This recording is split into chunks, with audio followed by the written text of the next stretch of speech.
দেশটাকে চিরতরে ইন্ডিয়ার হাতে তুলে দিতে চেয়েছিল, সেটা আমি জীবন মৃত্যু সম্মুখীন হয়ে, আমি বেঁচে থাকার কোনো অর্থ হয় না যদি এই দেশটাকে পরাধীন হয়ে যায়। যদি আমার জীবনের বিনিময় হলেও এই দেশ মুক্ত হয় এবং আমার পরিবারের সকল সদস্যগুলো, আমার 3 মেয়ে, আমার স্ত্রী আমাকে উৎসাহ দিয়েছে যে তারাও মরতে রাজি আছে, তাও এই দেশটাকে ইন্ডিয়া, এগুলো পরবর্তীতে ইন্ডিয়া চাপিয়ে দিয়েছে দেশকে ভাগ করার জন্য। ইসলামকেও যে বললাম ইসলামের শত্রু, ইসলামকে ধ্বংস করার জন্য তারা এই কাজটা করেছে। ইসলাম নিজে একটা ধর্মনিরপেক্ষ আদর্শ। ৭২-এর সংবিধান তো আসলে কোনো সংবিধানই হতে পারে না। কেন হতে পারে না বলেন তো? সেটা হলো, সংবিধান তো প্রণয়ন করবে পার্লামেন্ট সদস্যরা, পার্লামেন্ট সদস্য প্রণয়ন করবে না, আইন প্রণেতা যাদেরকে বলা হয়। তো তখন তো ৭২ সালের যখন সংবিধানটা তৈরি করা হলো, সেটা তো তৈরি পাশ করলো কারা?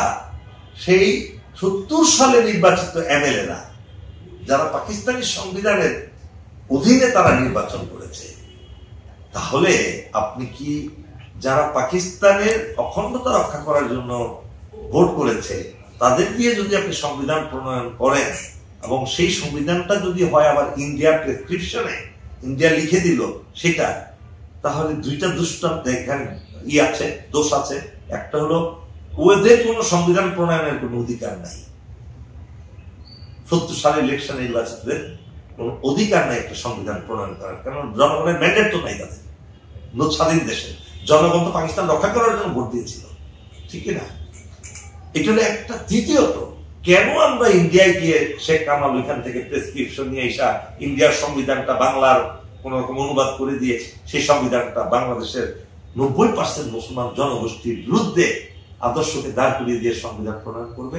সুতরাং আমি বলি, ৭২ সালের সংবিধানটা আসলে বাংলাদেশের জন্য সংবিধান নয়, ইন্ডিয়ার চাপিয়ে দেওয়া একটা সংবিধান, এই দেশকে চিরতরে ইন্ডিয়ার গোলাম বানানোর জন্য।